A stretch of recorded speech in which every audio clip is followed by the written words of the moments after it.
We hear that God is a jealous God. Doesn't mean he wants your stuff. It means he wants your heart. This is protective love.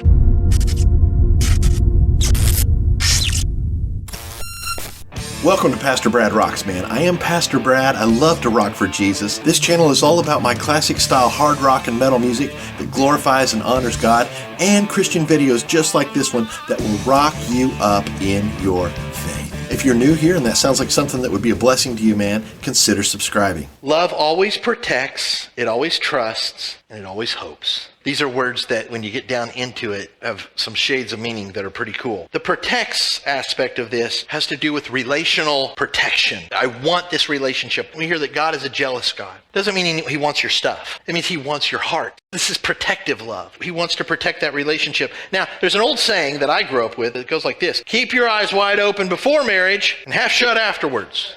Some of you know the wisdom of this. This is like what premarital counseling is about. Understand, I know you're sitting there across from my desk and you're saying, but we're so in love. We're so in love. He's just wonderful. He never does anything wrong. He's just perfect. Girl, you need to open your eyes. All right? And so does the boy. You need to go into this with your eyes all the way open.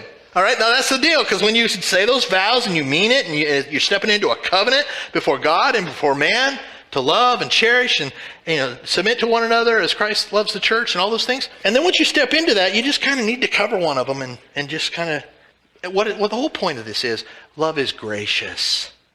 It doesn't make a big deal out of little stuff. It doesn't nitpick. A better definition would be, love is gracious toward the faults and the imperfections of others. It feels no need to continually point them out or scrutinize them.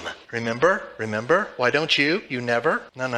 Love doesn't do that. Maybe some of us are thinking, man, my flesh wins too often there. 1 Peter chapter 4, verse 8, Peter says, above all. That's a huge thing when the New Testament says above all. I circle that, man. Above all, have fervent and unfailing love, agape, for one another, because this divine love, it covers a multitude of sins. Literally, it overlooks unkindness and unselfishly seeks the best for others. Now, this doesn't mean that love is open to just being abused. That's not the point. The point is that in the daily ebb and flow of life, love is gracious and it doesn't make mountains out of molehills.